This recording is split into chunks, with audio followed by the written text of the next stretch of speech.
All right, what's up, everyone? This is the Osmo.com NHL Hit the Ice Show. We have just a three-game slate to talk about today. We'll probably talk a little bit about last night, and yeah, it wasn't that great for me. I ended up almost close to breaking even, so better than what it's been in prior days, but still not quite there. Today we've got some pretty poor contests, honestly. But nonetheless, we'll talk through the slate and hopefully come up with some stuff, maybe find a few edges in terms of just who's playing and where they're playing, and take advantage of maybe some stuff that Daily Faceoff hasn't caught. So I don't think we have a line change article today by Nolan, but I did find a couple things I think that maybe we could take advantage of, especially on a slate where there's going to be concentrated ownership at a couple spots. Always, it's always amplified. The chalk becomes even chalkier on a three-gamer. So it seems like we've actually got quite a few people in here, which is surprising. I figured everyone would be kind of ready to call it a season once these contests started slowing down. And they really just kind of fell off a cliff. Especially that $8, not even offering the $3 sniper on DK. I haven't even looked at FanDuel. I'm sure it's really bad. But you guys feel free to correct me if I'm wrong there. The slate is, I think, pretty straightforward. For me, it's going to be a lot of three-man stacks, of course. Going to do some Josh stacks in a couple spots for sure. We've got Calgary resting a bunch of guys, and I don't think anybody else is resting besides them, but it's going to be Monahan, Lindholm, and then the top four defensemen are also going to sit. So there's value to be had, especially on Calgary, just because guys are going to see increased minutes. Maybe a fourth line in play there, one that people have been asking me about for a while. So this might be the night to kind of deploy them. I don't think they're going to be super popular. I mean, how popular is the fourth line ever going to be? But even though they've had recent good results, still don't expect them to be too popular. Last night, yeah, Detroit they weren't that chalky, were they? I pulled up Fantasy Cruncher Rewind, and you guys can get this for free on Fantasy Cruncher's website or on our website. You just go to Tools, Fantasy Cruncher, scroll down to Rewind, DraftKings, and you can see the tournaments. So we'll look at those quick. Oh, they did fix this to fix the top score and all this. Nice. 88 max last night in the $8. That's the one we'll probably take a look at just because it's the most entries. And then tonight it's going to be 66 max. I think it's like 3K to first. I don't know. It's going to fill early, so maybe they'll bump it back up at some point, get it over 100. But probably not until the playoffs. So I think we are a week away from the playoffs. So that's pretty exciting. If you like playoff hockey, if you like DFS, maybe the contest will pick up a little bit. One can hope. All right, so let's look at what took it down. Whoa. Okay, we got Larkin, Mantha, Bertuzzi. So this line is just absurd right now. Detroit 1 is, yes, I think, Greg, I think it is. We'll get to them in just a second, but Detroit 1 has been so good. Like, if they had this line together for even most of the season, like, maybe their tune of their season's a little bit different. I think they've won a bunch of their last 10 games or something like that. I mean, they're crushing everyone. Boston won, it didn't matter. Crosby line didn't really matter. Like, they're pretty much matchup proof at this point. How can you be a Blues and Oilers fan? Ottawa 2 today? We'll see. I don't know. I honestly haven't run a ton of crunches. I have a baseball show in less than 2 hours, so been more focused on that. But I have run some crunches. Just haven't run my normal allotment, and it's only a 3-game slate, so it'll be pretty simple to find out where I'm at and kind of the spots I want to be heavy on, and you guys already probably know the spots I want to be heavy on. Yeah, so Detroit won. Tyson Barrie, did not have enough of him here, so that's ultimately what cost me. I had a ton of burns, as you guys know. Lindell, too, was kind of a stud last night. Multi-point game. Klingberg I had, so I just didn't have the right defenseman, which is frustrating because I had all the right lines. It felt like Montreal 2 was good. The goalies on the teams that I had stacked did well. Price was kind of the worst of those guys. Howard was really good. Anton Khudobin was fine. Yeah, it was Burns. Yeah, Jack. That's too bad. What did Burns even end up doing? He had 3 DK points. Is that right? Yeah, 6 shots on goal. My God. This guy just cannot buy a goal or an assist lately. Lindell had a sick tip-in goal. I didn't see that. We have an extra 30 minutes. You're right, Raj. 6 shots. Like, that's crazy. 6 shots. Like, anyone else, you're not complaining about 6 shots. I mean, give me 5, give me 6 shots a night, like, with Burns. I know he's not getting the points right now, so it's really frustrating. But, yeah, $6,400 Burns on a, 10-game slate, and he was 23% owned. A lot of that was probably me. I think I was, like, 4 times that. I'm sure a bunch of people just ended up with a million Burns lineups. No blocks, though. Yeah, that's a little weird. No blocks. I don't know if he's been playing on both power play units, but it's frustrating nonetheless. I mean, I'm frustrated with him. I just didn't have the right defenseman last night, and that's going to happen sometimes. I noticed Alex and Tom aren't really playing that much anymore. They've probably shifted to baseball. Yeah, so Alex didn't play last night. Tom didn't play last night, and you can't really blame them. They just got more money in other sports, so it makes sense. But yeah, not a lot of maybe more fish in there, or more casual players to okay players in there. So I don't think it's time to quit playing NHL yet. Only one Burns because he has been mediocre at best. Yeah. I mean, the results haven't been great. You can't really argue that. But he is still attempting a ton of shots every game. So over the long term, I think I'll take it. I'm fine where I'm at on Burns. Seems like St. Louis 1 or St. Louis 2 is the only play, but that will be chalky. I should have never played Boston 1 yesterday, but again, the tourneys on DK sucked, so I didn't play. Yeah. Boston 1, they weren't that great yesterday, for their price at least. I don't know. You still needed Tyson Barrie or Lindell, one of these guys that scored 6 or 7 DK points as your defenseman. It was tough to get that with Boston 1. What about playing Silfverberg and Rickard Rakell? I mean, yeah, you can play them. You can basically play anyone on a 3-gamer. But last night, yeah, just frustrating. See, I came close to breaking even. I don't know. I had 88 entries, whatever that is, 600 and almost $700, something around there. So, top heavy tournament. That's about as good as you're gonna do without getting even a top 25. So, frustrating on a number of different levels. Colin Drew right here. There you go. Detroit 1, Dallas 1. Interesting. He didn't correlate his defenseman. He usually correlates one of his defensemen. Maybe he's trying something new out, or maybe he just swapped or something. But he almost always has gone 4-3-1. Maybe changing up his strategy, going more the testosterone model. This is something that you don't like to see. 2 different lineups with the exact same score.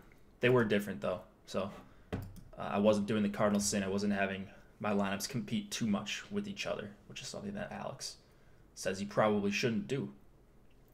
Sergachev was too good to pass up. I didn't think he was. I mean, I thought he was a good play, of course, but I didn't think he was like some lock. What did he even end up with?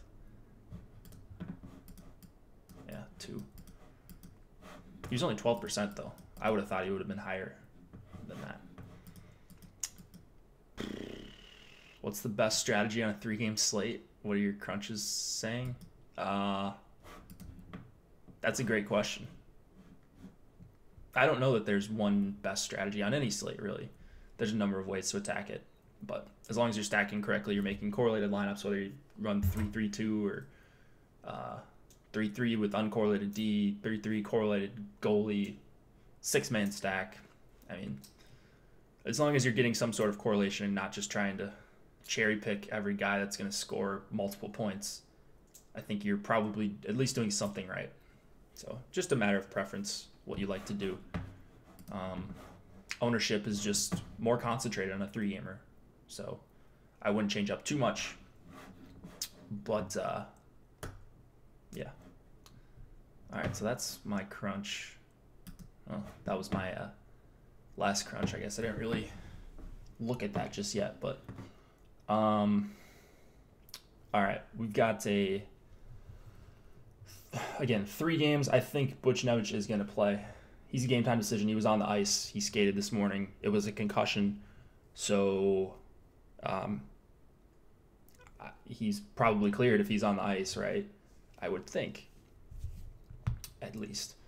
So that kind of, well, first of all, Ottawa 2.7 implied total, Rangers 3.4. Rangers highest implied total on the slate, I believe, still. Nilsson, Lundqvist in net, 2 just terrible defensive teams. Like I said, I think Buchnevich is going to play, and I think if he does play, he's going to slot up onto Ryan Strom's spot. So that kind of sucks that Strome is a right winger because he was going to play center before. That probably moves Howden down, and I don't know what they're going to do here. If they're going to go back to 6D or what, or just have Brendan Smith play on the 4th line. Who knows what the Rangers are doing, but I think Buchnevich is going to play on the top line. So that's where I have him slotted in, and I'll just adjust if need be. So it won't be that big of a deal. You'll know around 7 o'clock. So right as baseball locks, I will be scrambling to try to find any Rangers news on Buchnevich, and then if I need to recrunch, I will recrunch with the new lines. But certainly a potential edge. I like that there's some uncertainty on the 3-gamer. Jeff, does that make them a better play? I mean, I think they're a good play regardless. But yeah, I think it makes them a better play if you think that there's an edge. Like if you think Buchnevich is going to play, and even 20% of people don't react, and it's going to be a lot more than 20. If Buchnevich is in and he's on the top line, and you have a bunch of Rangers 1 with Buchnevich, and you have the right combo, yeah, that's a big edge on a slate where you're not wiping the field out necessarily, but you have better lineups than the people that go Kreider, Zibanejad, Strome, unless you're trying to just power play one stack, and then you can play either one. But yeah, that's when in doubt, you see new line combos. If it's possible, try to swap.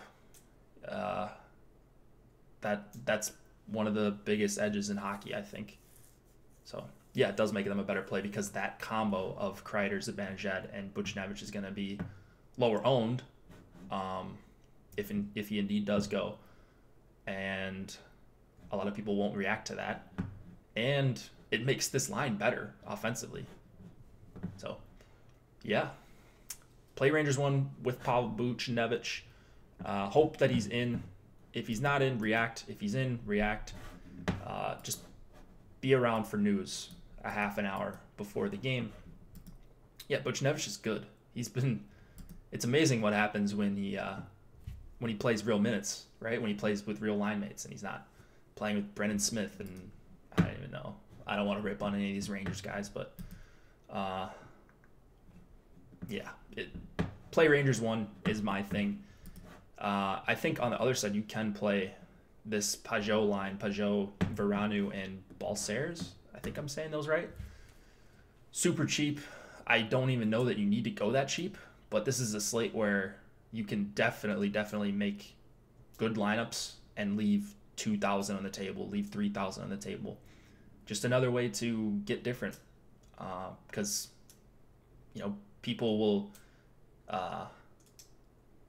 they'll, for whatever reason. I mean, I get it. When you're hand building, especially, people want to spend all or mostly all of their salary. So a lot of people aren't going to leave 2K on the table. If you're using an optimizer, you're just going to naturally get some of those on a short slate where we've got a lot of value. If you're using the correct rules or good correlation rules in Fantasy Cruncher. So I think, I like the top two lines here. The issue with Strome, if he does go down and center this second line with VC and Nemestikov, which was going to be, that's what it was going to be before Buchnevich got ruled out the game before, then it's tough because you've got three wingers. I mean, you could still do some sort of power play stack in there if you wanted to, but it makes it tough on DK if you're trying to double stack. So it'll be tricky for me. I don't really love them anyways. If I'm playing Rangers, I really want to get to Rangers 1 here. Again, on the other side, Ottawa 1, or what you're seeing is Ottawa 1 is my favorite one.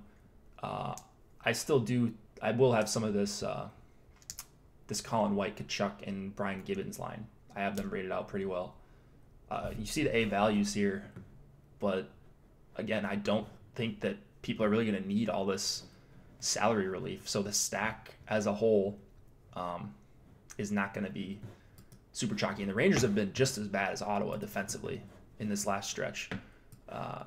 Unless something drastically has changed over the last couple of days, I will look at score and venue adjusted 5-on-5, last 10 games. So Ottawa ranks second in Corsi against per 60. Rangers rank third in that time frame. Scoring chances, they are 1-2. Senators 1, Rangers 2. High danger chances, Rangers 1, 15.7 per 60. Ottawa 13.9 per 60. So just two awful defensive teams. You say, okay, it's going to be a shootout. And yeah, it could be. Maybe they're just that bad defensively, but Zibanejad, Kreider, and Buchnevich are the clear best line in this game if they are in play. If it's Strome, still the best line, I think, by a pretty wide margin. And going up against this terrible Ottawa defense, I don't know how you really get away from Rangers 1, and I'm really glad that FC has not updated that. So I hope FC doesn't update with Buchnevich on the top line. Shabbat at 5,400 is a guy that I like. I think I'm back in on him a little bit. Just a good price, and there should, in theory, be a ton of shots to go around here, and he's a guy that is not really afraid to take them. So I do like Shabbat at 5,400. On the other side, Shattenkirk at 4,300 is another guy I really like. Both guys top power play, so I'm not saying anything outrageous here. I think you can play Shea or D'Angelo or even John Gilmore. I don't know. I think DFO is guessing on these power plays. I didn't see anything from the beats saying that they practiced their power play this morning, and I didn't even see any lines. So that's good. This is the first game of the slate. Again, you'll know. You won't know power plays, of course, but you'll know at least who's playing and where they're starting at least. Gilmore, 3,500 is a guy that's talented. He's a peripherals guy, and people aren't going to play him. He just got announced that he was going to be in the lineup earlier today. So not being on the power play or not being listed there, I think is helpful to his ownership. So a bunch of cheap defensemen on the Rangers that you can play here. Shattenkirk and Gilmore, probably my favorites, and then Shea and D'Angelo, just kind of secondary options. I don't have 150 lineups, though, so I don't know, honestly, how much I'm going to get to the PP2 guys. And then, yeah, goalies on a 3-game slate. Just correlate if you can. Obviously, you're going to end up with some game stacks, so in that case, don't correlate, but just nothing special for me to say on on goalies. Kachuk has been pretty solid. Yeah, Kachuk's been solid. You liking Henrik in net? I mean, yeah, he's fine. If you're playing Rangers, by all means, play some Henrik Lundqvist. I think a cheap Calgary line could be better. We'll get to that in just a second. So this game, all right. So you guys see, I'm wearing my Blues jersey, Tarasenko. But anyways, Blues 3.3 implied total, Blackhawks 2.7. Jake Allen and Cam Ward in net. Blackhawks out of the playoff race. That's why you're probably seeing Cam Ward get the start. Allen is going for the Blues. I don't know if they play tomorrow or why he would be going. But anyways, Allen is going to be the starter. The Blues still do have something to play for. They can still win the Central. They're 2 points back from both Winnipeg and Nashville. So if they win out, I think they got a pretty good chance to win the division, which is kind of crazy. So they also have a game in hand. So maybe they do play tomorrow. So they go Wednesday, Thursday, Saturday. I think everybody closes out on Saturday. So yeah, they must play tomorrow. I'm just assuming they do. That's why you're probably going to see Binnington. They probably play a better team tomorrow as well. Actually, let me see. Do they play Winnipeg or Nashville tomorrow? That could be a good game.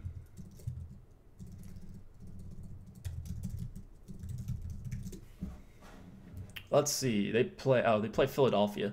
Philadelphia and Vancouver. So they could easily win out. Both at home, too. So all they have to do is get past the Wout Blackhawks. And then looks like pretty smooth sailing there. Chance at a division title. Anyways, they're going to be trying. They're going to be trying very hard. This game is important to them. It sounds like they really want to win the division. They have the best trio, in my opinion, by a long shot when you're talking about playing both ends, offensively and defensively. So all St. Louis won. I think they're the best play on the slate. They are not even, they're the most expensive line. A little more expensive than Chicago won. Pair them with whoever your favorite secondary lines are. You can find cheap defensemen. You can basically pair them with whoever outside of Chicago won. I don't know if you can make that happen, even if you double punt defenseman and goalie. But anyways, way prefer St. Louis one over Chicago one here. I hope that's some sort of a hot take. I think people will play Chicago. I got a little bit of them in my projections, but just kind of a hellish matchup, I think, for the Tays line if they're going to go up against O'Reilly, Shen, and Tarasenko. I think St. Louis one is easily a top 5 line in the NHL. If you go by numbers, if you go by the eye test, I don't have the best eye for talent, so I'm not going to act like I'm some sort of hockey expert, but every time I watch them, they're just constantly creating chances, no matter who it's against. And Chicago, worst defensive team in the NHL when you go by scoring chances against per 60 and high danger chances against per 60. Penalty kill is brutal, last in the league. You look at Tays and Kane together, they're really bad defensively. Super high event, like they can generate. I don't know how much they're going to be able to generate against O'Reilly, Shen, and Tarasenko, honestly. So the arrow very much in favor of the Blues one here. Same thing with the Blues two. Although I think I'm more apt to play the Strome line than I am usually. Strome to Rinkat and Perlini. I know they have some decent numbers together. And I actually think that I will have a few shares of Chicago 3 as well. Nothing crazy. But like if you're game stacking here, Blues 1 and Chicago 3 or Chicago 2, I think is actually a really good option. Jake Allen in net, you never know which Jake Allen you're going to see. In general, I don't like attacking the Blues basically since the start of 2019. So just like the calendar year, they've just been so good.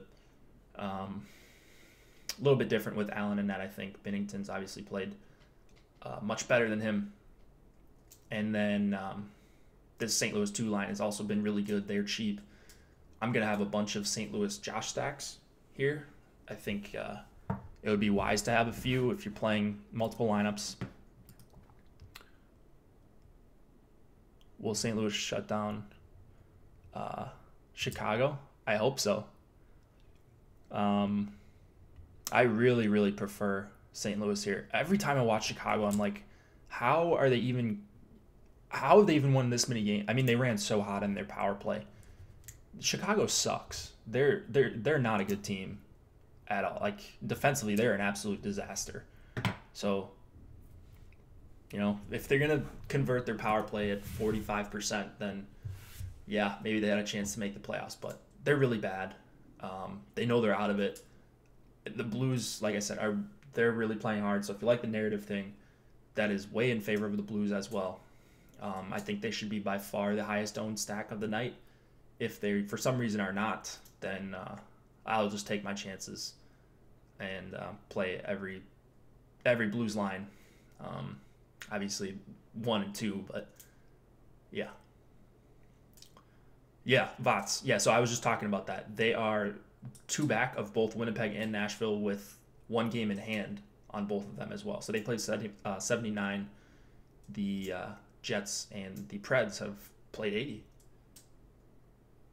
Yeah, I mean, the Hawks are my team too, and I'm over here wearing a blue shirt. I mean, not on purpose, not like I'm making some statement, but like the Hawks are really, really bad. And they always play on national TV too. And it's always against like the Leafs or like good teams, Pittsburgh, and they just suck defensively. And it's no Crawford in net too. I mean, boy, I don't know how they stop any of the top 4, like any of St. Louis's lines here. So, can they score goals? I think they can. I'm gonna be more overweight on like I said, Chicago 3, Chicago 2. Defenseman here, Gustafsson, I can never get him right. Can't get him right at all. He's up to 6K. I think he's overpriced. Like I said, I don't think there's a great matchup here for the price. Especially if we're talking about Chicago 1, but like Gustafsson, I think falls into that category as well. He's 6K. He's going to get forced into people's lineups when they've got extra salary too, because he is one of, if not the most expensive defender tonight. Yeah, he's the most expensive defender tonight. And I think I'd rather have Shabbat and Pietrangelo over him. And like Shattenkirk is pretty close for me. So I don't know. It's tough. It's tough for me to get to Gustafsson. I hope he doesn't bury me again. I hope he's heavily owned along with Chicago 1.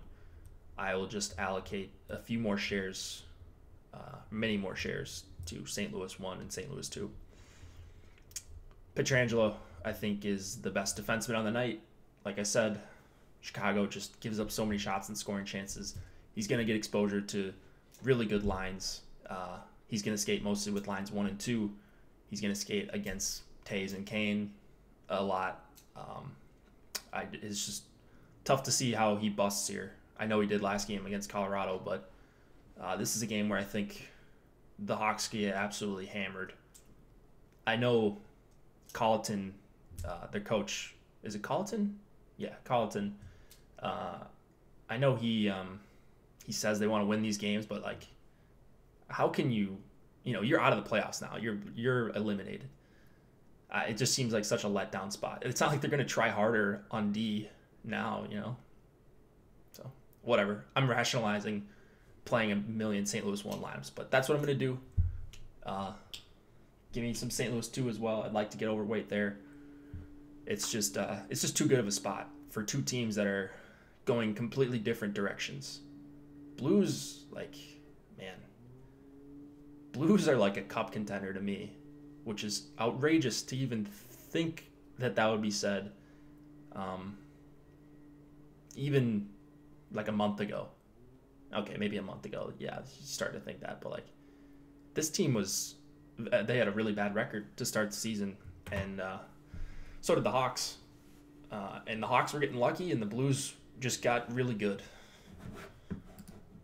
Chicago would stand a chance if Crawford were in that. I agree.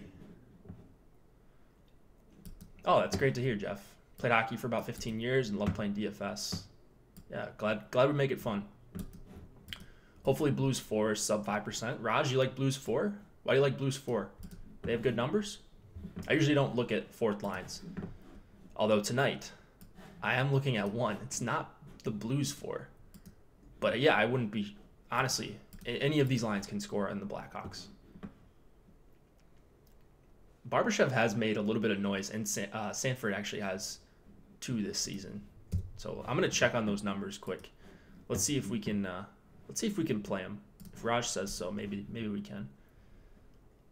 What was it? Barbashev, Steen. Where are we at? Alex Steen. All right, let's see what we got. 54.6 Corsi 4 per 60, 26 scoring chances, 11.6 high danger. That's pretty good. Not bad for a fourth line. I mean, pretty low event, but the Hawks will make anyone look good. I don't mind it, Raj. And they're going to be under 5%. Every fourth line is under 5%, even on a 3-gamer, it seems like.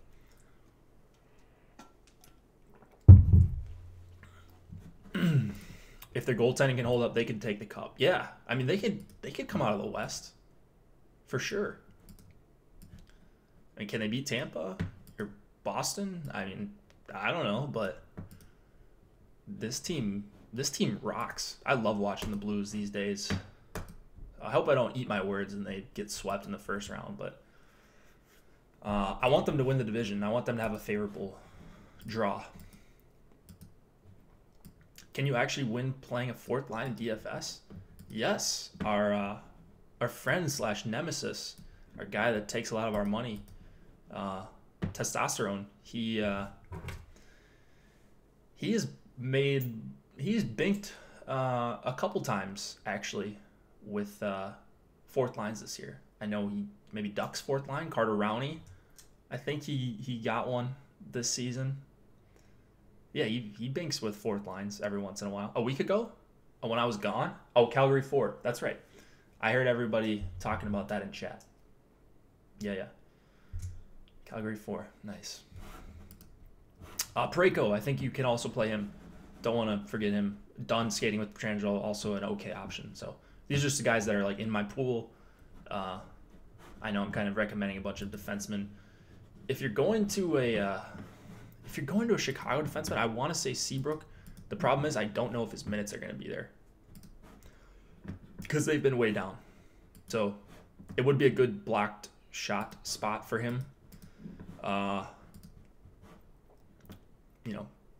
Man, Gustafson's playing huge minutes. I didn't even notice that. 28 last game, 24, 24, 23, 20. All right. I have Gustafson projected for too few minutes, so I will fix that. He's going to come up a little bit in the projections for sure.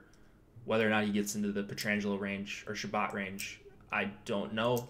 But, right now I'm for sure too low on Gustafson. I will fix that for anybody that's following my projections. St. Louis 4 can easily be a line 3 on any other team. Yeah, for sure. For sure. All right. Last game of the night, folks. Calgary and Anaheim. We've got a 3.1 implied total for the Flames, 2.6 for the Ducks. David Rittich and John Gibson both projected to go. Wait, is Rittich going? Does anybody know this off the top of their head? I have the Calgary beats. Got them pulled up in a tab somewhere here. Let's see here. Rittich is the starter. All right, Rittich is confirmed. Anaheim changes lines every game. That is also true. Getzlaf is supposed to play here. We'll get to that in just a second. 3.1 implied total for the Flames, 2.6 for the Ducks. Again, Rittich, John Gibson expected to go. Getzlaf he skated yesterday, and that was in practice. Did not see any lines from them. However, we did see that Eric Stevens, one of the beats for the Ducks, said someone asked him, is Sam Steele still playing with Raquel and Silverberg? He said yes, as far as yesterday's practice. So talking about actually Tuesday's practice. The Ducks did not play yesterday. And then he also tweeted that Ryan Getzlaf and Nick Ritchie are out skating on a regular line as Ducks go through practice. Brendan Gould also skating, though, in a non-contact jersey. So, what does that mean? Well, I have Getzlaf in the projections. So, he's skating with Ritchie somewhere. I think there's a pretty good chance we see Getzlaf with Shore and Ritchie.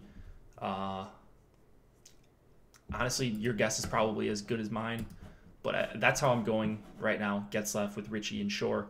That also leaves me some room to play with the lines. Like if I play 6 or 7 Getzlaf stacks or Getzlaf line stacks with this trio, you could always get Shore if it's Sam Carrick or Max Jones or whatever, whoever's with Getzlaf. I think you're going to be okay swapping down because if this line stays together, Raquel, Steele, and Silverberg, you're probably okay. He's not going to skate with Henrique. He's going to skate with, he could skate with Sprong or Corey Perry. So if you play the more expensive guy and value's not really that big of a deal tonight, there's a ton of it. You play Shore, I think, on that line if you're using FC. I know they're both centers. It doesn't really matter, though, because this is the last game of the night. If you're playing a Getzlaf stack, whoever, you're automatically going to have a guy in the utility spot anyways. So you can play around with it. FanDuel is so unforgiving with their position designations. Yeah, FanDuel is... we'll see if they make an effort next year with NHL. I highly doubt it, though. They're more into the sports betting side of things, it seems. Can't really blame them. But DK, the clear site to play on. I have my issues with DK every once in a while, but outside of the obvious rake and bad contest selection stuff, but it's still way better than FanDuel. Some players are just centers and wingers. Yeah. Calgary 4/3. I honestly think all 4 Calgary lines are in play here. So we talked about Getzlaf. I think the Getzlaf line and the Steele line, Steele, Raquel, and Silverberg are probably the only 2 that I'm going to get to at all for the Ducks. No clue how line matching is going to go here because you still got Gaudreau in for the Flames. Let me list the guys that are out in case anybody missed this for Calgary. Guys that are out are Monahan, Lindholm, Sam Bennett, so kind of ruins our Calgary 3 a little bit. Dylan Dubé, I think it's Dubé. He's going to slot in there. So it's still going to be Jankowski, Neal, and Dylan Dubé. Matthew Tkachuk, Backlund, and Dubé are in at forward. And then Gio, Brody, Hanifin, and Hamonic are all still out. So the top 4 defensemen are out. So definitely some merit in playing Duck skaters. Even more so that people probably won't play Getzlaf. So there you go. You won't have to play much Getzlaf to get over the field, I don't believe.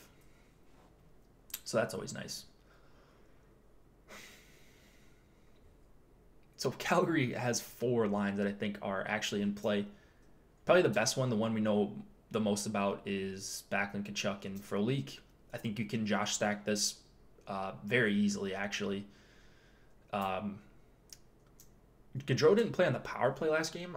I didn't see why that would be. I think maybe Calgary only had 1 power play, and they just used it was later in the game, and they used like Derek Ryan and Hathaway, and I don't know how to pronounce this guy's name, but they used him as well. So I think you can play this 4th line. I will be including 4th lines tonight, and it's mainly because of them. Probably will get a St. Louis 4 in there at some point as well. Yeah, I think this line's fine.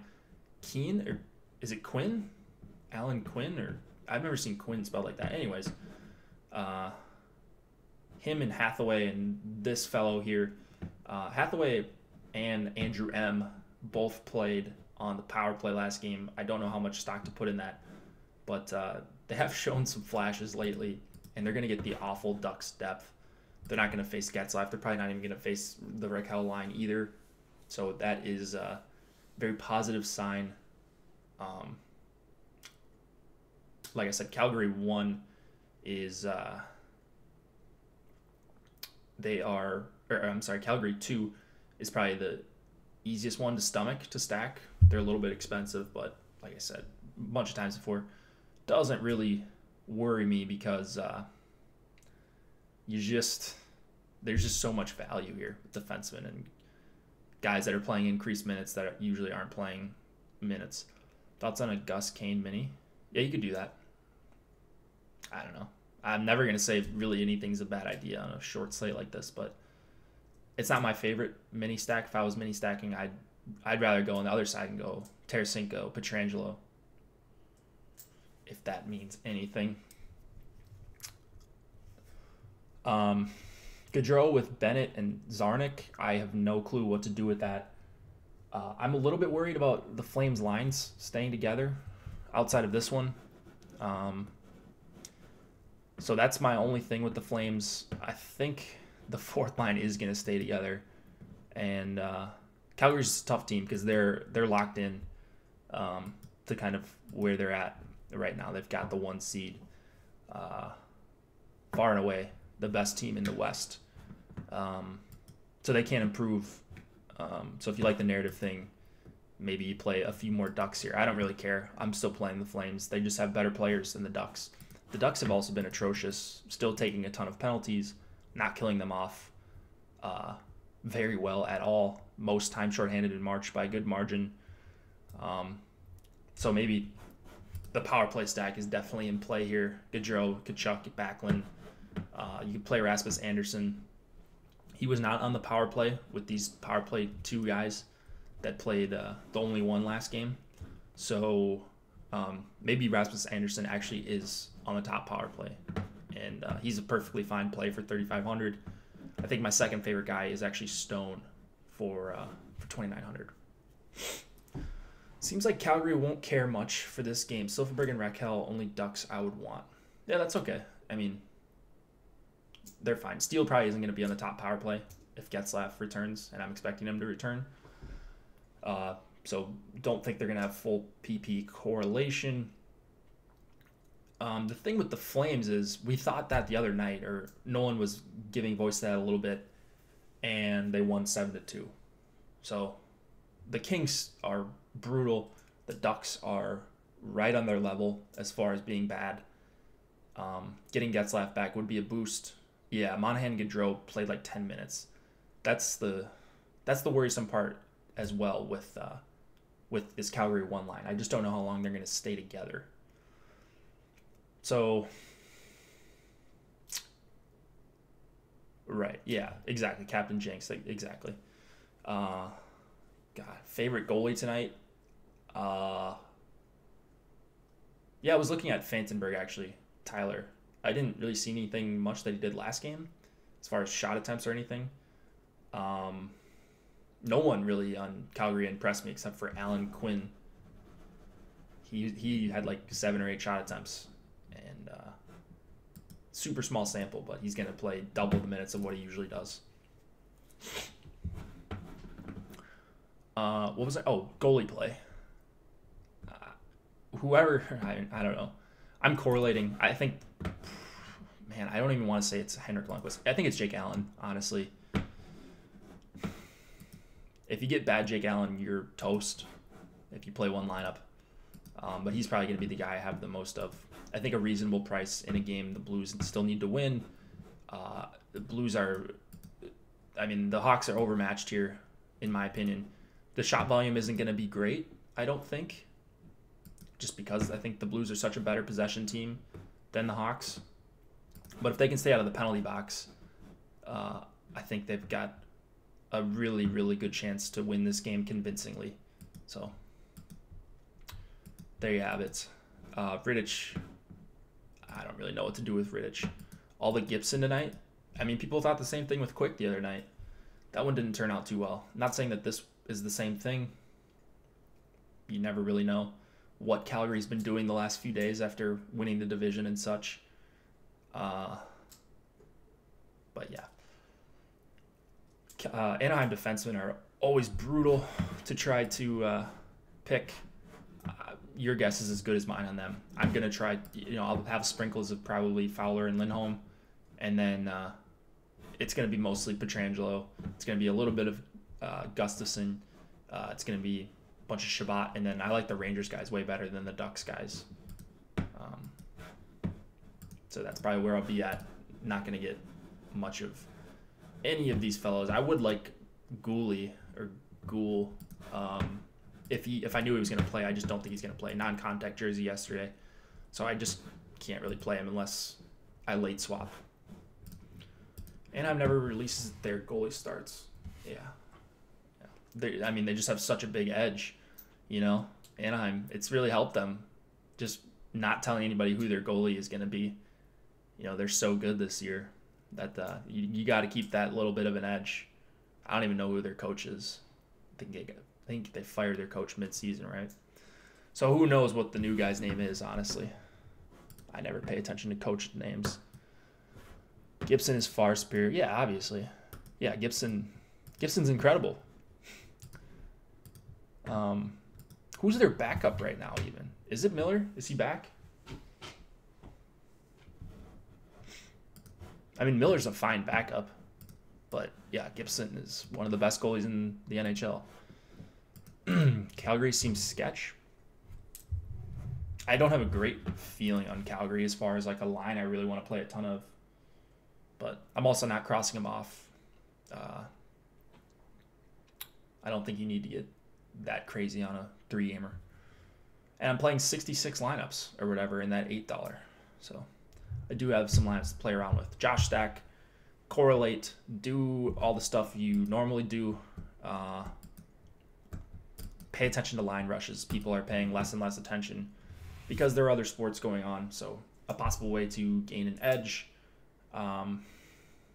Looks like we're about done here. So promo code Hit the Ice if you guys are still thinking about getting an Osmo.com NHL premium subscription. That will get you 50% off your first month of any premium sub. Come join us for MLB. We've got ownership projections, rankings, articles, free articles, the deep dive, a premium article, very good breakdown by Laffy and Adam. Speaking of Laffy and Adam, I think they're about on right now. So I'm going to go watch them, get ready for my baseball show. I'm on Live Before Lock tonight, so come by there if you're playing some MLB. Josh and I will be breaking it down. Tyler Raphael, most raw points, Raquel, Brady, Kachuk, or Buchnevich. If Buchnevich plays, I think it's Buchnevich. I think I would have him projected for the most raw points. I think it's that good of a matchup for Rags 1. All right, I think I got all the administrative stuff into your ear holes, and yeah, hit me up in Slack, hit me up on Twitter if you got any questions. My DMs are open. I'll try to respond to you, help you out as much as I can. But yeah, thanks for joining us, guys. Nolan and I will be back tomorrow for hopefully a better slate, some better contests, and we'll see you then.